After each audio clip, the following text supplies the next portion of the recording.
Namo tassa bhagavato arahato samma sambuddhassa. Namo tassa bhagavato arahato samma sambuddhassa.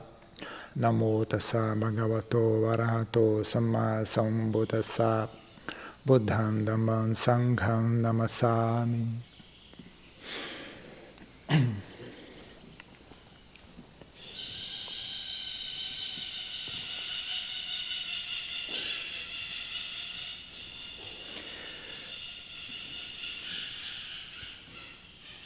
Apagar e parar de fazer barulho.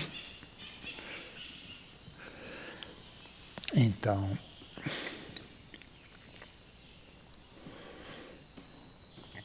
geralmente eu não elogio muitas pessoas que têm fé cega, né? Eu elogio as pessoas que usam a inteligência, usam a sabedoria, usam a raciocínio, né?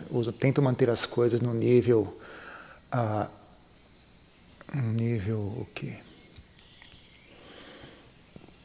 Não é racional, mas fazer as coisas de maneira que faça sentido, né? Não perder a noção do óbvio, né? Não perder o senso de... As coisas têm que fazer sentido, né? Não pode deixar tudo solto no ar, né? na base de fé pura, ou crença pura, ou... né? Fazer as coisas sem saber por que está sendo feito, sem chegar qual é a causa, qual é a relação de causa e efeito do que está sendo feito, né? Porque senão as pessoas começam a fazer as coisas de maneira ritualística, de maneira sem... É muito fácil dar errado, né? Muito fácil dar errado. Se você não entende o que está fazendo, você faz de maneira vazia, de maneira mecânica, de maneira supersticiosa, né? As chances de que vai dar errado são muitas, né? Você nem vai perceber que está errado, né? Você vai simplesmente seguir em frente, sem parar para reparar que, na verdade, você está fazendo uma prática vazia, né? Não tem efeito. Isso por um lado, né? Mas, por outro lado, a bagunça que as pessoas fazem, né? Quando elas tentam trazer o intelecto para dentro da prática, também não é pouca, né? Então, é uma coisa assim meio... Você está entre, como é que eles falam? Entre a espada e a fogueira, não sei como é a expressão, né? Você está entre a espada e a fogueira. Por um lado tem espada, por outro lado tem a fogueira. Assim, difícil achar o ponto médio, né? Se a pessoa não usa bom senso, não usa pensamento, inteligência, raciocínio, ela cai na superstição, ela cai na prática ritualística, vazia de significado, né? Agora, se a pessoa usa demais, usa o pensamento de maneira equivocada, de maneira não sábia, ela também faz uma bagunça incrível, né? Estava pensando nisso esses dias, né?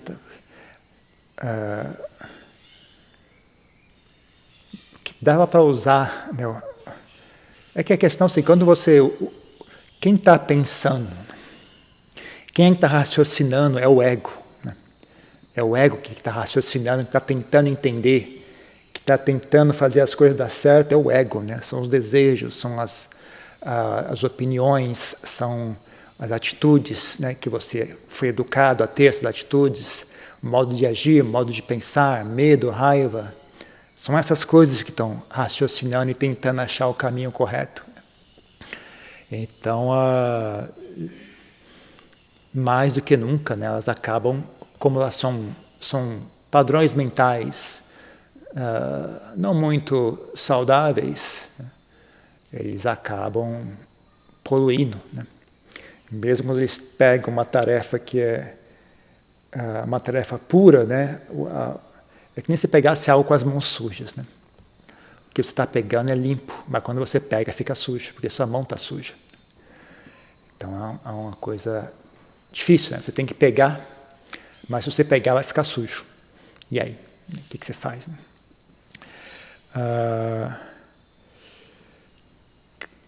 Não sei, eu acho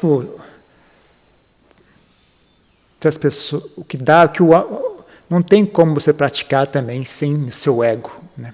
Sem desejo, sem... até outro dia eu estava lendo sutras, né? Buda elogiando Hiri Ottappa, né? Ter medo e vergonha de maus atos, de mau karma, né? Então, ter medo faz parte, o próprio Buda dizia, né? Você tem que sentir medo. Medo de fazer maus atos, medo de mau karma. Tem que ter vergonha de agir mal, né? Então, isso é uma função do ego. Medo e vergonha é uma função do ego. Desejo, né, por melhorar, desejo por pacificar a mente, desejo por sabedoria. Tudo isso também é uma função do ego, né? Desejo para libertar-se é uma função do ego. Então, mas é quando lidando com a mente, né, a mente é sutil demais, ela é muito efêmera, ela é muito sensível, né? Não dá certo, bagunça mais do que ajuda, né? Quando você realmente está lidando com a mente, acaba agitando mais do que pacificando, acaba bagunçando mais do que organizando, né? Então, tem um certo nível, né, em que as coisas têm que ser feitas de maneira indireta, né? Então, coisa que está fazendo de maneira direta, né, é você, por exemplo, como eu acabei de dizer, né, ter vergonha de agir mal, ter vergonha de quebrar os preceitos, ter medo das consequências de mau karma, né? Não realizar mau karma por ter medo do que vai acontecer se eu acumular muito mau karma. Ter vergonha, né? Ter desejo, né, de melhorar a si mesmo, mas assim, mantenha os desejos e as aversões num nível básico, num nível assim, de comportamento só. Eu não recomendo trazer muito esses desejos e aversões para o nível da mente, né? Mas no nível de comportamento, tudo bem, né? Por exemplo, você acordar de manhã cedo, ser disciplinado, né? Praticar de maneira constante, de maneira contínua, né? Tem um horário marcado, você pratica meditação naquele horário, você nunca falta. Você determinou que vai sentar meia hora, você senta meia hora. Você determinou que vai sentar 40 minutos, você senta 40 minutos. Né? Não desiste, não recua. Não deixa a preguiça dominar, não deixa a confusão mental dominar, né? Impedir que você realize, né, a sua prática dessa maneira. Seguir os preceitos morais, seguir os 5 preceitos, né? Ser uma pessoa respeitosa, ser uma pessoa humilde, ser uma pessoa diligente, não ser preguiçoso, ser honesto. Essas coisas todas você pode botar o ego para fazer essas tarefas, são tarefas grosseiras, né? São tarefas que você pode perfeitamente deve, né, aplicar o ego nessas tarefas, né? Mas quando chega a mente, né, quando chega coisas como pacificar a mente, não dá muito certo, né? Mas aí que eu enxergo vantagem, né, para as pessoas que...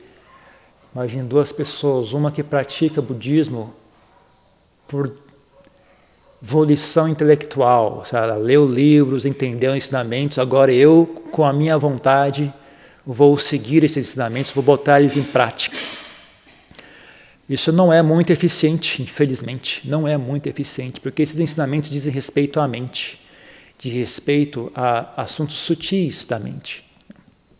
Então, quando você tenta realizar essas tarefas utilizando volição, ego, né, eu vou fazer isso, né, não costuma dar certo, porque é grosseiro, é ineficiente, né, não tem as qualidades necessárias para que aquele fenômeno se realize, né. Nesse tipo de nível, né, quem mais leva vantagem são as pessoas que direção as pessoas budistas. O que significa a pessoa é budista? Ela simplesmente faz o que o Buda mandou fazer. Ela não pensa demais, não se preocupa demais, ela age bem, se comporta de maneira correta, procura, ela tem esses valores, sabe? Essas atitudes mentais são boas, essas qualidades mentais são ruins. Então, eu evito isso, eu pratico aquilo, eu me comporto dessa maneira, né? Eu penso dessa maneira, eu enxergo dessa maneira, eu tenho esse tipo de crença. Eu acredito que isso é correto, eu acredito que aquilo é errado. Aí você se comporta de acordo, você se esforça nesse comportamento. E isso cria, né, o ambiente em que esses estados sutis da mente se manifestam. Então você trabalha de maneira indireta, você bota o seu esforço em cultivar uma personalidade saudável, cultivar uma mente saudável, uma mente harmoniosa, uma mente tranquila, uma mente sábia, uma mente compassiva, uma mente bondosa, uma mente inteligente, perceptiva, assim, sensível, perceptiva, né, que percebe as coisas, atenta, uma mente atenta e cuidadosa. E isso cria as condições para que esses estados mentais se manifestem, que a mente consiga se manifestar, a mente pacífica consiga se manifestar, a mente concentrada consiga se manifestar. Se as condições são boas, não é difícil pacificar a mente. Agora, quando você tenta, eu vou alcançar Samadhi, eu li essas instruções, eu vou aplicar essas instruções e eu vou pacificar a minha mente. Não vai, cá entre nós, não vai não. Você vai sentar lá, queimando, tentando forçar as coisas, não vai conseguir fazer nada, né? Ou na pior das possibilidades, você vai achar que conseguiu, vai se convencer que conseguiu, que é a pior coisa que existe. A pessoa que simplesmente não conseguiu não está tão mal assim. O pior é aquele que faz e se convence que conseguiu. E aí sai por aí falando, olha, eu consegui atingir os dhyanas, e sai por aí conversando com os outros, né, como se fosse verdade aquilo.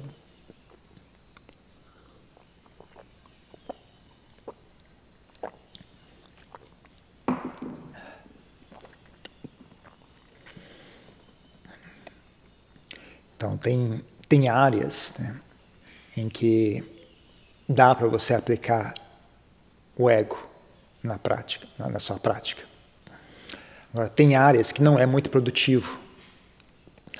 Qualquer coisa que diz respeito a níveis mais sutis da mente não é produtivo.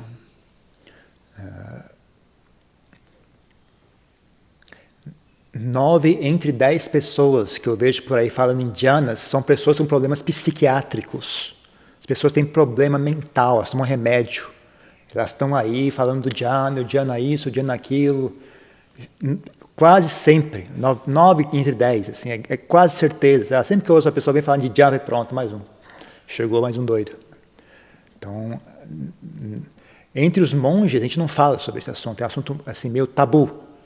Nenhum monge chega, oi, como é que é? Você entrou no dhyana ontem? Ninguém fala isso. Esse tipo de conversa não se tem. Esse tipo de conversa, no máximo, você fala com o seu professor.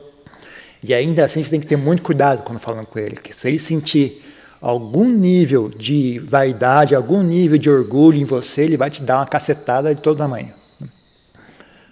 Então, mesmo quando você fala com o professor, você fala de maneira com humildade, né, maneira mais humilde possível.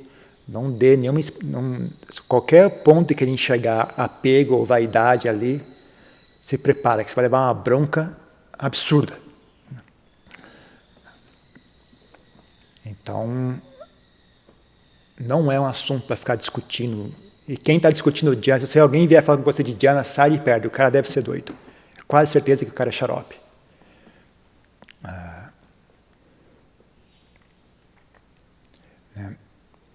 Não é assim a característica de uma pessoa que tem a mente pacífica, né? Porque essa mente que se pacifica e alcança os estados sutis, ela tem qualidades, né? Essas qualidades iriam impedir que a pessoa saísse por aí se expondo dessa maneira, né? Se a pessoa tem as qualidades que fazem com que a mente se pacifique e alcance os estados sutis, ela não vai ficar se exibindo por aí, de maneira negligente, né? Então pode ter certeza, o cara está falando de dhyana, o cara deve ser doido, né? Sai de perto, né? Então, se tem alguma coisa a ser conversada sobre isso, procure um professor que você tem confiança e converse de maneira discreta e humilde com ele, né? Ouça os conselhos que ele tem a dar. Principalmente se ele falar que para esquecer esse assunto, esqueça esse assunto, né? Porque não é saudável. Não é saudável, né? Esse tipo de assunto não é que ele não seja necessário, os dhyanas não são importantes, ou os dhyanas não são possíveis, ou os dhyanas não podem ser realizados. Eles são importantes, eles são possíveis, eles podem ser realizados, mas é um assunto que é diferente dos demais assuntos, né? Não é um assunto comum, não é um assunto para o ego se envolver. É um assunto que você tem que deixar livre, o mais livre possível do ego. Jamais, não deixe o ego agarrar esse assunto, em hipótese alguma. É muito traiçoeiro, né? Então, se você quer fazer alguma coisa, se você quer usar a sua volição, o seu desejo, a sua força de vontade, use o seu desejo, a sua força de vontade para seguir os 5 preceitos, para ter atenção à sua fala, não falar à toa, não falar besteira, não falar mentiras, não agredir as pessoas com a sua fala, se comportar de maneira correta, ser uma pessoa frugal, ser uma pessoa respeitosa, ser uma pessoa humilde, ser uma pessoa caridosa, seja uma pessoa energética, seja uma pessoa disciplinada, né? Seja uma pessoa de fácil contentamento, seja uma pessoa de mente alerta e cuidadosa, não é uma pessoa negligente, descuidada, desatenta, né? Nisso que você bota o seu esforço, nisso que você bota a sua volição.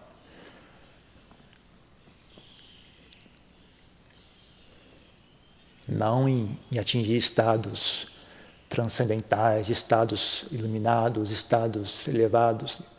Isso é o pior lugar no mundo para você aplicar seu ego, né? Então você deveria fazer um esforço, não deixar o ego tocar essa parte da sua prática, né? E a mesma coisa com relação a insights, né? Outro ponto que as pessoas fazem uma bagunça também em questão de insights. A pessoa meditou, teve um insight e faz um carnaval ao redor do assunto, né? Não faça isso, não deixe o ego agarrar insight nenhum. Seja qual for o insight que você acha que teve, não deixe o ego agarrar aquilo. Não fique fazendo onda a respeito, não fique contando para ninguém. Mantenha aquilo particular, é assunto seu aquilo, isso não é assunto para ficar falando para os outros, né? Vocês não estão ainda num nível que vocês podem se dar esse luxo de ficar se expondo, né? Vocês têm que ser discreto. Também porque a prática da gente agora é muito incerta, né? Imagina a vergonha que faz. Você fala, olha, eu consegui isso, eu enxerguei tal coisa, eu consegui enxergar a desvantagem da raiva e a importância da compaixão. Aí no dia seguinte alguém te fecha no farol, você xinga o cara. Eu falei, caramba, ontem mesmo eu falei da compaixão, agora estou aqui xingando. Você não está em condições de ter certeza ainda, né? Então você não deveria falar muito, né? Essa é uma época para ter humildade e discrição, ser discreto, né? Você vê a diferença, né? Ajahn, mesmo jovem, né? Ele nem tinha ainda começado direito a prática dele, né? Ele estava ainda morando num mosteiro, no vilarejo, né? Um mosteiro em que os monges não praticavam a meditação, os monges somente estudavam os textos, né? Um desses templos, né? Tipo, eles só estudavam, né? Eles não praticavam de verdade, né? Era mais dedicado ao estudo teórico, mas não praticava aquilo. Então, mesmo quando ele nem tinha começado a praticar direito ainda, né? Ele já tinha essa visão, né? Ele via os outros monges agindo, ele sabia, né? Isso está errado, né? Isso aqui está errado, mas ele não falava nada, eu não tinha coragem de falar. Por que eu não tinha coragem de falar? Porque eu não tinha como garantir a mim mesmo ainda. Eu não tinha como garantir a mim mesmo, então eu não falava nada, né? Mesmo ele sabendo que estava errado, ele não tinha coragem de dizer nada, porque ele sabia que a prática dele ainda não era garantida, então não era para ele, não era local dele sair por aí, né, falando para os outros o que é correto, o que é errado, né? Então ele mantinha discrição e humildade, né? Assim que é uma pessoa sábia. Essa que é a diferença entre uma pessoa sábia e o resto de nós aqui, né? E mesmo quando ele já tinha uma prática bem avançada, né? Mesmo quando ele tinha uma prática bem avançada, ele não criticava os outros. Tem ocasiões, né, que ele tinha que ir até um local, né, ficar num templo onde os monges não seguiam a regra monástica. Então a regra monástica, por exemplo, determina que você não pode comer a comida que não foi oferecida na sua mão, né? A pessoa não pode simplesmente falar, a comida está aí, pode pegar. A pessoa tem que pegar a comida e te entregar na sua mão. Só aí você pode comer aquela comida, né? Só que naquele mosteiro, naquele templo, né, os monges não seguiam essa regra, né? Então as pessoas deixavam a comida em cima da mesa e iam embora, né? E aí os monges iam lá e se serviam, né? E aí o Ajahn Chah tinha que passar uns dias lá, que ele tinha algum assunto para resolver na cidade, né? E aí ele não comia aquela comida, ele só comia o arroz que as pessoas colocavam na tigela dele. Quando ele saía para pedir esmolas, né, as pessoas colocavam arroz, mas os outros pratos elas não colocavam na tigela, eles colocavam na mesa, né? Ele comia arroz puro, né? E aí os monges viram, né, que diabo, esse monge não come, só come arroz puro, né? Que é isso, né? Foi perguntar para ele, o que acontece? Você não come os pratos que as pessoas trazem, né? Não, deixa para lá, não tem importância não precisa, não, mas fala para a gente o que é o problema. Não, deixa para lá. Aí depois que eles insistiram, né, que ele, não, aqui acontece o seguinte, eu sigo a regra monástica determina isso, isso e isso, né? Mas eu não estou aqui para criticar vocês, né? Eu só estou aqui durante alguns dias, daqui a pouco eu vou embora, então, por favor, não se incomodem, continuem praticando como vocês praticam, né? Eu não tenho problema nenhum, né? E aí, os monges, na verdade, ficaram inspirados, falaram, puxa vida, que maravilha, eu não sabia que... A gente conhecia essa regra, mas não sabia que alguém ainda seguia essa regra, né? A partir daquele dia eles começaram a seguir, né, de maneira correta, né? Sem ficar ofendidos, né? Você vê que a gente seguir exatamente aquilo que o Buda especifica, né? Quando você vai falar algo desagradável, né, você evita falar. Somente quando a pessoa pressiona em você, você não tem como mais evitar, né, dizer aquilo, né? Aí você fala o mínimo possível, fala de uma maneira mais sutil possível, mais humilde possível, né? Então, é o exemplo mais gráfico, né, mais prático que você pode ter desse ensinamento do Buda, né? Essa história do Ajahn Chah, né? Então, a pessoa tem humildade, né?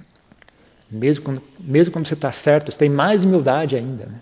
Não é quando você está errado, você tem que ter humildade. Se você está errado, você já não, provavelmente você não vai ter humildade mesmo. A pessoa que está errada, em geral, já está obcecada com raiva, está obcecada por ganância, por vaidade. Pouco esperado que você vai esperar que a pessoa possa ter humildade, né? A pessoa que pode ter humildade é a pessoa que está certa, né? A pessoa que tem visão clara, que tem sabedoria, essa é uma pessoa que você pode esperar que ela tenha humildade, né? Então, é justamente quando você está certo é que você mais deveria ser humilde, né?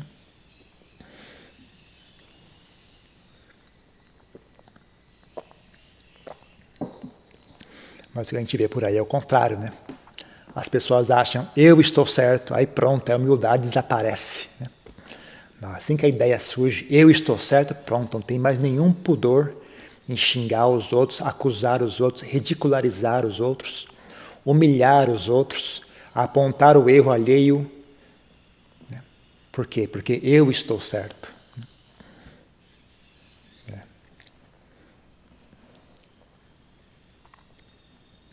Mas, na verdade, não é assim que funciona. As pessoas que estão certas não agem assim.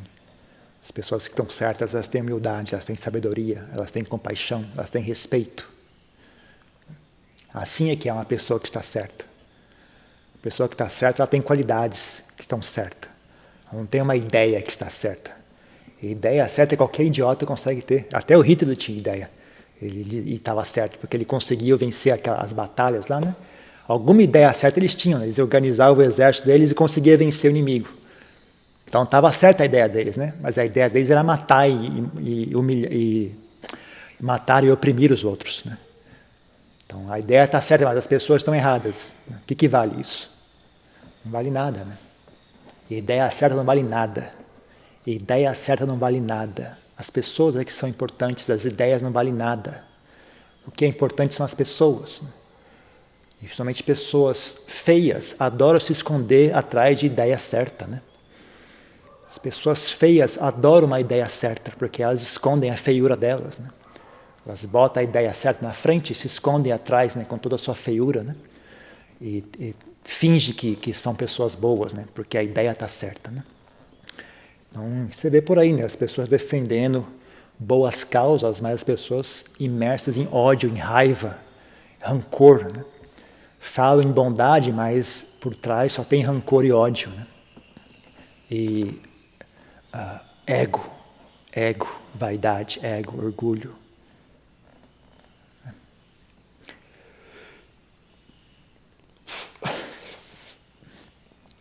Então, essa é uma manifestação extrema desse mesmo fenômeno que a gente está falando agora há pouco, né?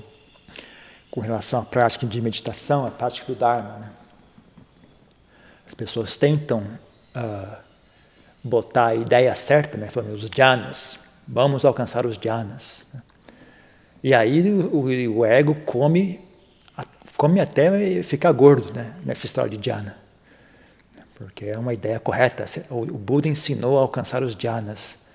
Então, solta o ego em cima disso, solta a ganância, solta o desejo, solta a aversão, tudo isso, né? Agarra com força total esse assunto, né?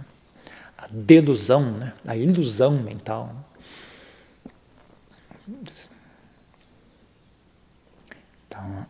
Então não importa o quão nobre sejam os jhanas, não é coisa para o ego agarrar, não é assunto para deixar o ego pegar. Justamente por esse ser um assunto tão nobre que você não deveria deixar o ego agarrar os jhanas. Não deixe o ego e a vaidade agarrar esse assunto, porque é um assunto nobre, é um assunto para ser mantido puro. Insight é a mesma coisa, qualquer insight que você teve, não deixe o ego agarrar, não deixe o ego poluir, sujar o insight que você teve. Então não fique ali pensando demais naquilo, seja lá o que for que você compreendeu, deixe para trás, siga em frente. Não fique regurgitando aquele negócio de novo, de novo, de novo. Né? Apenas olhe para frente e continue caminhando. Não deixe o ego apegar-se àquilo.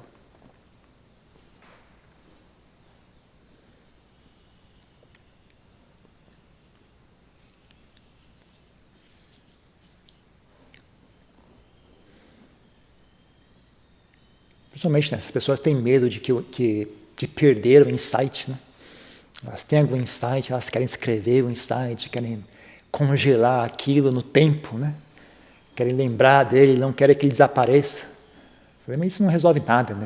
O máximo que você vai conseguir reter é a explicação, é uma frase a respeito do insight. Não é um insight, o insight já foi. O máximo que você consegue reter é uma frase. Não vale nada, frase não vale nada. Pessoas, se aquilo for algo verdadeiro, então aquilo vai ter o efeito dele, né, e você simplesmente segue em frente. Né? Simplesmente segue em frente, não tem por que se apegar a essas coisas, você simplesmente segue em frente fazendo o que é correto. Né? Se você está fazendo o que é correto, esses insights vão continuar surgindo. Né? Agora, também o que acontece é isso, né? Um dos problemas, as pessoas praticam meia hora e esquecem 5 dias. Né? Aí lembra meia hora, esquece 5 dias. Lembra meia hora, esquece 5 dias. Né? E aí realmente não vai para frente. Né? Elas sabem, né, que a prática delas não vai andar para frente, né, desse jeito. Né? Mesmo que intuitivamente elas têm assim, essa percepção. Né? Então assim ficam tentando agarrar, né? Qualquer coisinha que surge, elas querem agarrar, porque se eu não, medo de perder, né? E ela sabe que vai perder mesmo, né? Porque o fluxo do mundo é muito mais forte do que o fluxo da prática delas, né?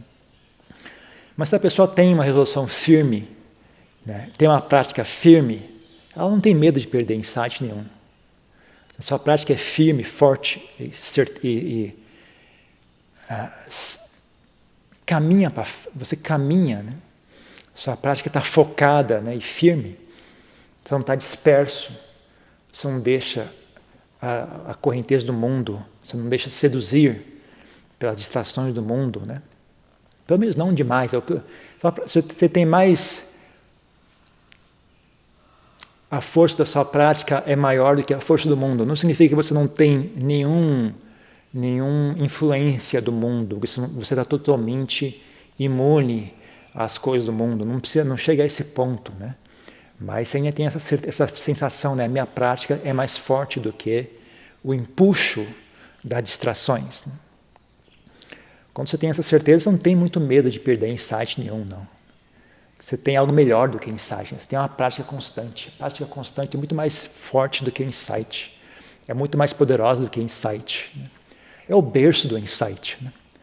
Então, você não tem medo de perder insight, porque você sabe, o local onde surgem os insights está bem aqui. Então você não tem medo, né? Por exemplo, você tem um pé de manga. Se a manga cair no chão, você não fica com medo, porque o pé de manga está aqui, ó. As mangas vêm desse pé aqui. Ó. Se eu perder essa manga, não tem problema, daqui a pouco vai vir mais uma. O pé está firme e forte, ele está saudável. Perder uma manga ou duas é de menos, porque a fonte das mangas ainda continua presente. Né? A fonte dos insights é uma prática saudável. Né? Então, se você tem uma prática saudável, você não tem por que ficar se apegando a insight nenhum. Simplesmente caminhe em frente, sem pestanejar, sem vacilar, sem ficar olhando para trás. Não tem medo, nem preocupação nenhuma. Né? A mente fica tranquila, tranquila. Nem as coisas boas agitam a mente. Né? As coisas ruins não agitam a mente, as coisas boas não agitam a mente. E como é que a mente não vai ficar pacífica? Né? Se as coisas boas não agitam, as coisas ruins não agitam, onde que a mente vai ficar agitada? Vai ficar pacífico, fica tranquila, fica firme. Né?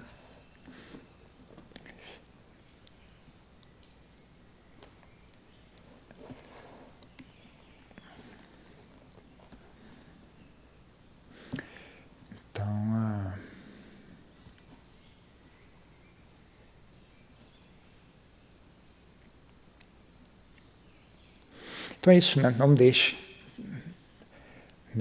o ego agarrar esses assuntos mais sutis, coisas mais sutis da mente, percepções sutis, estados mentais sutis, coisas elevadas do Dharma. Não deixe o ego agarrar nada disso. Mantenha o ego no local dele, né? O papel do ego é acordar de manhã cedo, não roubar o que não lhe pertence, ser educado com as pessoas, não ser preguiçoso, ser disciplinado, ser esforçado, ser humilde, ter gratidão. Ali que você mantém o ego nesse nível. Ali você mantém o ego. Acima disso, não deixe ele pegar. Não é assunto do ego. Mantenha ele no local correto. Né? Porque senão ele vai poluir toda a sua prática, vai fazer você perder o caminho por completo. Ok? É isso. Tem alguma pergunta, alguma questão?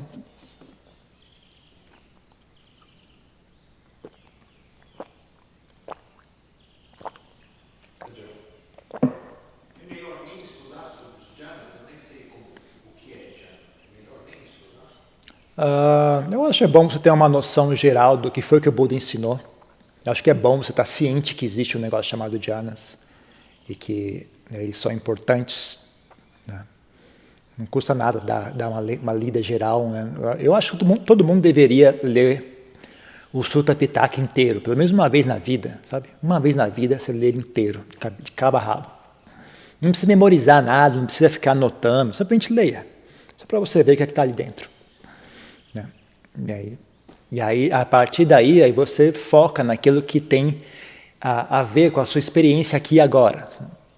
Aí sim, aí você pode focar nisso. Né? Então, aqui e agora, a sua experiência não é jhanas, então não se preocupe com isso. Você está lidando com a raiva, está lidando com desejo, luxúria, apego ao corpo, medo da morte, medo da velhice, preocupação, agitação mental, sonolência.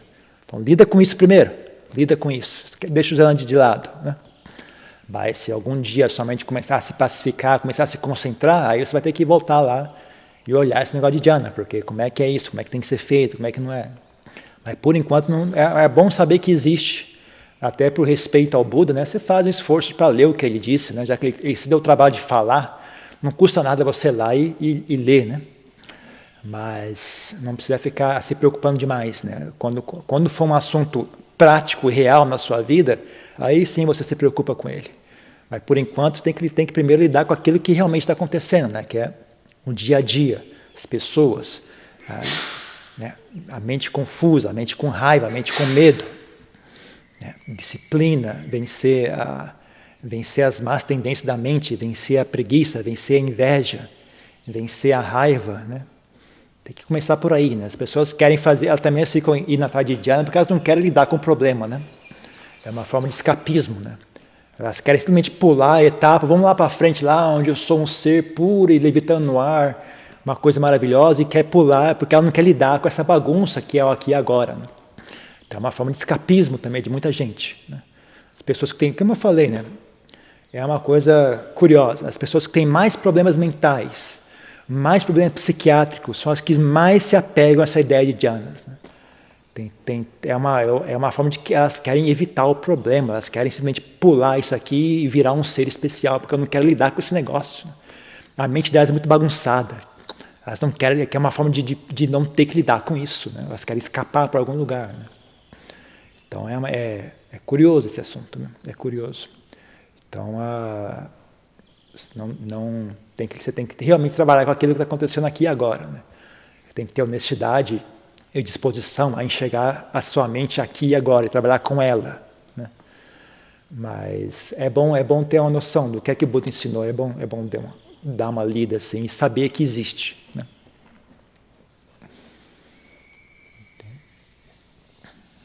Mais uma coisa?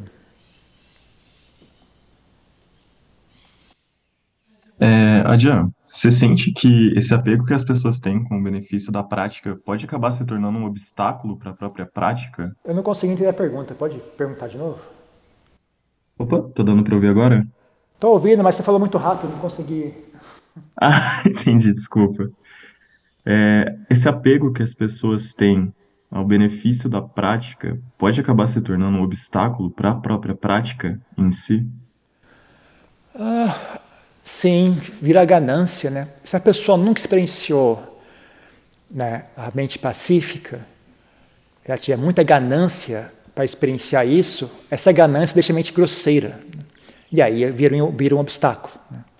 A mente, para conseguir ficar pacífica, ela tem que estar sutil, ela tem que estar bem lisinha, bem harmonizada. Né? A mente gananciosa não é sutil, não é lisa, ela é áspera e dolorosa. Né? Então ela não vai conseguir se pacificar. E a pessoa que já experienciou a mente pacífica, né, e perdeu aquilo, não conseguiu repetir aquela experiência, pior ainda, porque ela sabe quão bom é, e ela sabe o que ela está perdendo. A pessoa que nunca experienciou não sabe o que está perdendo, até apenas um desejo, eu queria ver como é que é. Né? Mas a pessoa que já viu e não consegue repetir aquela experiência, se ela não tomar cuidado, ela entra em parafuso, sabe? Ela fica num ciclo de frustração e eu já vi monge desistir de ser monge por causa disso, sabe? Entra num ciclo, né? Toda vez que ele senta em meditação, ele não consegue repetir aquela experiência, então gera frustração, gera raiva, gera desânimo, né? Entra num parafuso que a pessoa perde completamente a estribeira, né? Acaba desistindo, né? É difícil, viu? Se a pessoa não tem habilidade de lidar com a mente dela, é muito comum a pessoa ficar presa num ciclo, né, de desejo e frustração, né, que vai prejudicando até a pessoa desistir. Né? Então é um obstáculo, sim.